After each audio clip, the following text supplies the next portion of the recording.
Hello दोस्तों, मैं अनुराग श्रीवास्तव आपका ज्ञानपीठ एकेडमी में बहुत बहुत स्वागत करता हूं। जैसा कि आज हम स्टार्ट करने वाले हैं वर्णमाला का पार्ट 2 जो कि है व्यंजन। इससे पहले मैं पार्ट 1 अपलोड कर चुका हूं जो कि था स्वर। तो आप इस वीडियो को देखने से पहले आप हमारा पार्ट 1 जरूर देखें स्वर, तभी आपको ये वीडियो समझ में आएगा। तो ये जो वर्णमाला का पार्ट 2 है व्यंजन, ये बहुत ही इंपॉर्टेंट टॉपिक रहने वाला है, क्योंकि ये एमपीटीईटी, सीटीईटी, यूपीटीईटी और जितने भी टीईटी एग्जाम है उसमें वर्णमाला से 1 से 2 क्वेश्चन हर टीईटी एग्जाम में पूछे जाते हैं। तो आप और इसके साथ साथ MP police constable, UP police constable और एमपी जेल पहरी में 1 से 2 क्वेश्चन इसके पूछे जाते हैं। तो आइए स्टार्ट करते हैं वर्णमाला का ये व्यंजन पार्ट 2 व्यंजन। तो सबसे पहले व्यंजन कहते कैसे हैं? तो व्यंजन यानी कि जिन वर्णों को बोलने के लिए हमें स्वर की आवश्यकता होती है वही कहलाते हैं व्यंजन। तो व्यंजन में जो मूल व्यंजन है उनकी संख्या मानी गई है 33। तो मूल व्यंजन है जो है 33। तो ये जो का से लेकर मां तक है, का, खा, गा, घा, रा, चा, छा, जा, झा, ना, टा, ठा, डा, ढा, ढा, ता, था, दा, धा, ना, और पा, फा, बा, भा और मा, ये जो व्यंजन है ये है स्पर्शी व्यंजन। तो ये जो का से मां तक रहेंगे ये होंगे स्पर्शी व्यंजन जो कि है 25। इसके अलावा जो आता है वो होते हैं अंतस्थ व्यंजन। अंतस्थ व्यंजन तो ये जो रहते हैं ये रहते हैं या, ला, ला और वा। अंतस्थ व्यंजन जो रहते हैं या, ला, वा। और इसके बाद आते हैं ऊष्म व्यंजन। ऊष्म व्यंजन होते हैं सा, सा, सा और हा। और फिर होते हैं संयुक्त व्यंजन। संयुक्त व्यंजन होते हैं छ, त्रा, ज्ञा और स्रा। ये होते हैं ऊष्म व्यंजन। तो ये जो का से मां तक रहते हैं ये रहते हैं हमारे स्पर्शी व्यंजन। और ये हो गए अंतस्थ व्यंजन, और ये हो गए ऊष्म व्यंजन, और ये हो गए संयुक्त व्यंजन। तो ऐसा क्वेश्चन बनता है कि अंतस्थ वो स्पर्शी व्यंजन कितने होते हैं? तो उसमें ऑप्शन में आ जाएगा 25, 26, 27। तो अपन को लगाना है 25। तो स्पर्शी व्यंजन जो होते हैं वो होते हैं 25। अब आ जाते हैं इधर। तो सबसे पहले पूछा जाएगा स्पर्शी व्यंजन, तो वही का से मां तक, का से मां तक जो कि है 25। और स्पर्श संघर्षी व्यंजन, अब इसमें भी स्पर्श जो संघर्षी व्यंजन होते हैं वो होते हैं ये चा, छा, जा, जा, जा। तो ये हो गए 5 चा वर्ग, चा वर्ग। ठीक है। फिर आते हैं अनुनासिक व्यंजन। उसमें क्वेश्चन में पूछा जाता है कि अनुनासिक व्यंजन कितने होते हैं? तो अनुनासिक व्यंजन भी 5 होते हैं। तो ये होते हैं अनुनासिक व्यंजन, सब वर्ग का 5वां अक्षर। तो ये हो गए दा, रा, ला और ना और मा। उसके बाद पूछता है पार्श्विक व्यंजन। तो पार्श्विक जो व्यंजन होते हैं, पार्श्विक व्यंजन केवल लिखिए ला, ये रहा पार्श्विक व्यंजन है ला। और उच्छिष्ट व्यंजन, उच्छिष्ट जो व्यंजन होते हैं वो होते हैं 2, डा और डा। इसके बाद प्रकंपित लुंठित ध्वनि जो होती है व्यंजन होते हैं वो होते हैं रा। ये क्वेश्चन कई बार पूछा जा चुका है। प्रकंपित लुंठित ये पार्श्विक वाला भी बहुत आता है। और अनुनासिक इसमें से ही पूछता है कि निम्नलिखित में से कौन से अनुनासिक वर्ण है। तो ये भी क्वेश्चन पूछे जाते हैं। तो ये भी पूछा जाता है और ये भी, दोनों ही इंपोर्टेंट है। उसके बाद संघर्षहीन अर्धस्वर। संघर्षहीन जो इसके बाद जो पूछा जाता है वो रहता है संघर्षहीन अर्धस्वर में आते हैं केवल ये या और वा, ये 2। तो इनमें से बहुत क्वेश्चन बनते हैं। स्पर्श व्यंजन कौन से हैं? स्पर्श संघर्षी व्यंजन कौन से हैं? ये 5 वर्ण हैं केवल, चा वर्ग। फिर अनुनासिक भी 5 हैं, और फिर पार्श्विक भी 1 ही है ला। और उच्छिष्ट जो ध्वनि है वो है डा और रा। और प्रकंपित लुंठित ये रा। ये ला में और रा में बहुत कंफ्यूजन होता है, तो ये याद रखिएगा, पार्श्विक और प्रकंपित और लुंठित। उसके बाद संघर्षहीन अर्धस्वर ये हो गए या और बा। तो ये कुछ व्यंजन जो पूछे जाते हैं इधर से इधर तक। इसके बाद अपन चलते हैं स्वर तंती में कंपन के आधार पर व्यंजन कितने प्रकार के? तो ये 2 प्रकार में बांटा गया है स्वर तंतियों में। व्यंजन को दो प्रकार में बांटा गया है। तो सबसे पहला है अघोष और दूसरा है सघोष या घोष। तो इधर ये शायद सही नहीं लग रहा होगा, तो इधर से ये है। सबसे पहले अघोष की बात करते हैं। सबसे पहले करते हैं अपन अघोष की बात। तो अघोष अघोष सबसे पहले अपन बात करते हैं अघोष। अघोष में जो पूछा जाता है कि जो ध्वनि के उच्चारण में स्वर तंत्रियों में कंपन नहीं होती, जो ध्वनि है उनके उच्चारण में स्वर तंत्रियों में कंपन नहीं होती, वो होते हैं अघोष। और जिन वर्णों के उच्चारण में स्वर तंत्री में कंपन होती है वो होते हैं सघोष या घोष। सघोष या घोष, इनको घोष भी बोलते हैं। अब क्वेश्चन बनता है कि सघोष अघोष अघोष कौन से निम्नलिखित में से कौन सा वर्ण अघोष है, निम्नलिखित में से कौन सा वर्ण सघोष है या घोष है। तो इसके लिए अपन को सबसे पहले अघोष जो वर्ण आते हैं इनमें पूछा जाता है। अघोष जो वर्ण है इनमें सबसे पहले इधर अघोष में पहला वर्ण और प्लस दूसरा वर्ण और तीनों सा, ये पूछा जाता है। और सघोष में तीसरा, चौथा और पांचवा वर्ण, और या, ला, ला, बा और हा। तो ये हो गए अघोष और ये हो गए अपने सघोष।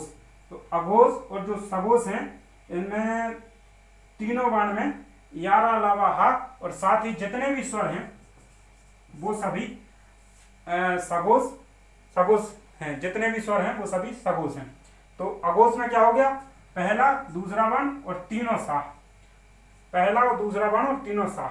तो तीनों सा इधर लिख देते हैं, ये अपने सा, सा और सा, ये तीनों वर्ण ये सारे सघोष में ही आएंगे और अघोष में आएंगे, सॉरी अघोष में आएंगे। और सघोष घोष में तीसरा, चौथा, पांचवा वर्ण और यारा, लावा। अब पूछ दिया पहला और दूसरा वर्ण, ये का और खा, ये कौन सा है अघोष। चा और छा अघोष, ता और ठा अघोष, ता और था अघोष और पा और फा, ये सभी है अघोष। और तीनों सा, ये तीनों सा, ये सभी क्या है अघोष। और सघोष क्या होता है, तीसरा, चौथा, पांचवा वर्ण, प्रत्येक वर्ग का तीसरा, चौथा, पांचवा वर्ण, ये दा, धा, धा, ना, पा, बा, भा और मा। तो ये हैं सारे सघोष या घोष। और या, रा, ला, वा और ये हा, ये चला गया पूरा सघोष में। और इसके साथ जितने भी स्वर हैं वो सभी सघोष हैं।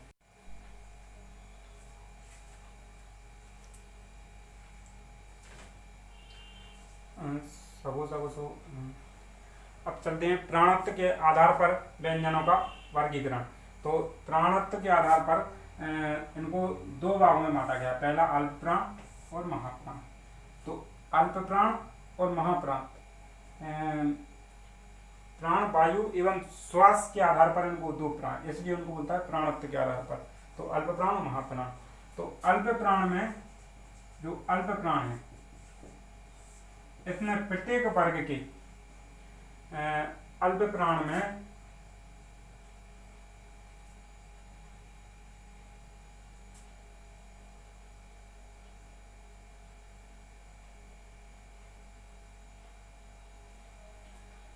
प्राणत्व के आधार पर व्यंजनों को दो भागों में बांटा गया है, पहला अल्प प्राण और महाप्राण। तो प्राणत्व के आधार पर दो भागों में बांटा गया, अल्प प्राण और महाप्राण। तो अल्प प्राण जिन वर्णों के उच्चारण में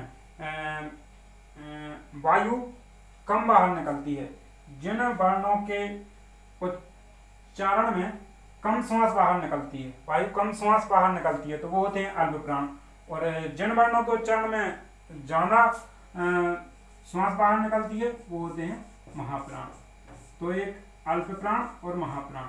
तो अल्प प्राण में प्रत्येक वर्ग के पहला, तीसरा और पांचवा वर्ण,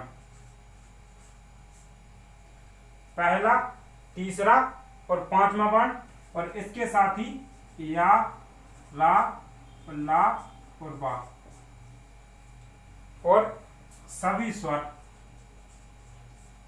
अल्प प्राण माने जाते हैं। तो इसके आधार पर क्या, पहला, प्रत्येक वर्ग का पहला, तीसरा और पांचवा वर्ण और यारा लावा और सभी सभी स्वर सभी। ठीक है। उसके बाद महाप्राण में प्रत्येक वर्ग का दूसरा और चौथा वर्ण और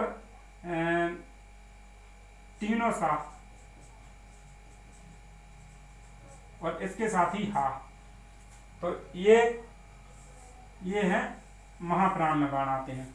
तो पूछा जाता है कि अल्प प्राण में, अब आ गया जैसे या कौन से में आता है कि अल्प प्राण है या महाप्राण, तो अपन को ये पता होना चाहिए कि अल्प प्राण में कौन से आते हैं और महाप्राण में कौन से आते हैं। इसमें कंफ्यूजन होती है तो आप एक दो बार इनको देख लीजिएगा। इसके बाद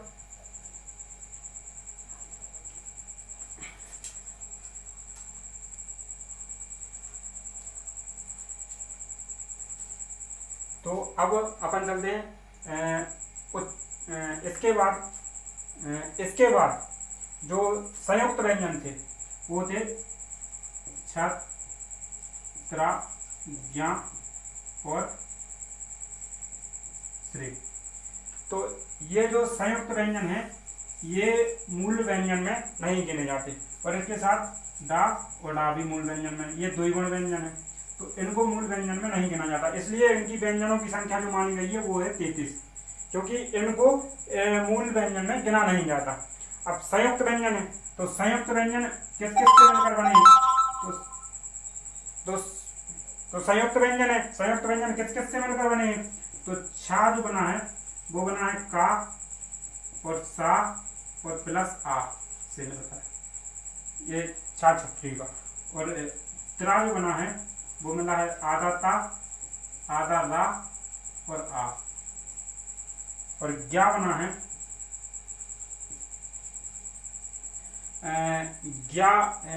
ज्ञा जो बना है जा, आधा जा, आधा ला और आ। और ज्ञा के बाद जो स्रा बना है, स्रा को यहां लिख देते हैं, स्रा जो बना है स्रा को यहां लिख देते हैं, इधर ही जो स्रा बना है ये बना है आधा सा और ला और आ। तो ये चारों संयुक्त व्यंजन है, तो ये चारों संयुक्त व्यंजन है। अब उच्चारण स्थानों के आधार पर स्वर एवं व्यंजन का वर्गीकरण, कि मतलब कौन सा स्वर किस जगह, मतलब कौन सा कंठ से निकल रहा है, कौन सा तालु से, कौन सा दंतोष्ठ है, तो इसके आधार पर हमें एक टेबल बनाई हुई है जिसको मैं आपको बताने जा रहा हूँ। तो सबसे पहले जो कंठ से जो आता है वो ये स्थान, सबसे पहले स्थान दिया है कंठ तालु कौन से कहाँ से, फिर उसके बाद स्वर, फिर उसके बाद व्यंजन, फिर उसके बाद अंतस्थ व्यंजन, कुछ ऊष्म व्यंजन, और इधर जो आएगा वो होगा आयोग वाहक। तो आयोग वाहक केवल इसमें ही आता है कंठ में, तो अपन इसको आयोग वाहक केवल कंठ में ही आता है। तो सबसे पहले कंठ से जो निकलता है वो होता है आ का खा गा घा रा। तो स्वर में केवल छोटा और बड़ा हो और व्यंजन में का खा गा घा रा।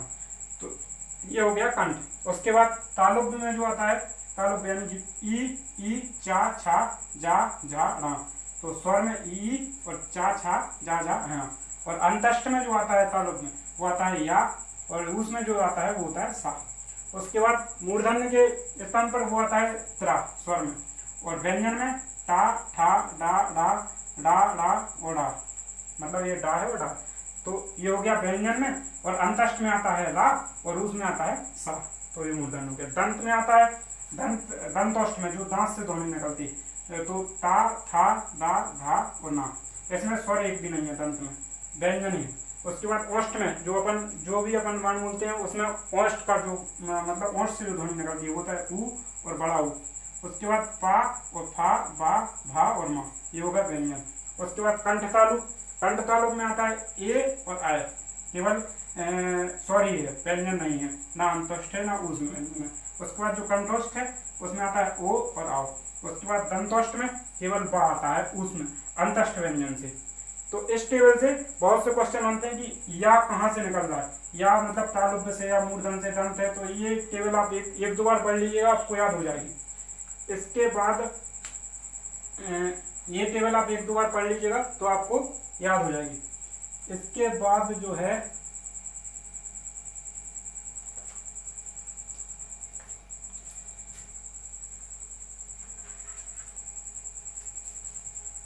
इसमें से 2 से 3 कुछ रह गए थे, बोर्ड पे बन नहीं रहे थे, इसलिए इसमें से कुछ 2 और 3 पॉइंट रह गए थे जो कि बोर्ड पे बन नहीं रहे थे, तो इसलिए दोबारा से ये कुछ चार्ट बनाए। इसलिए जो वर्तस्य से निकलता है, जो वर्ण निकलते हैं वो होते हैं जा और सा।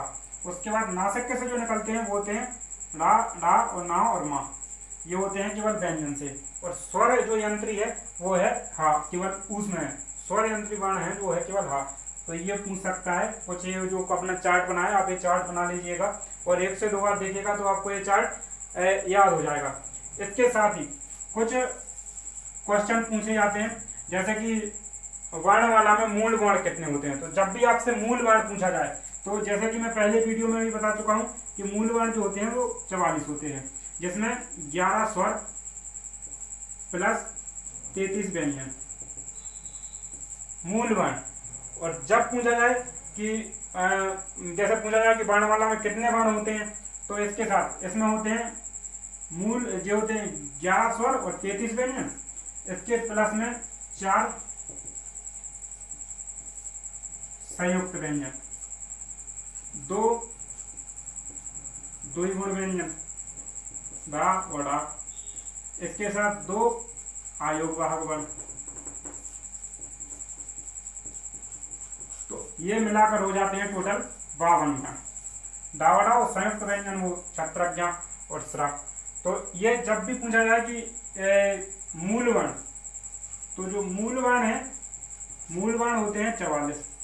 और जब भी पूछा जाए कि वर्णमाला में कितने वर्ण होते हैं, तो अपन को लगाना है आयोग वाहक और द्विगुण व्यंजन सहित जो टोटल वर्ण होते हैं वो होते हैं 52। तो ये वर्णमाला का पूरा चैप्टर आज खत्म हुआ।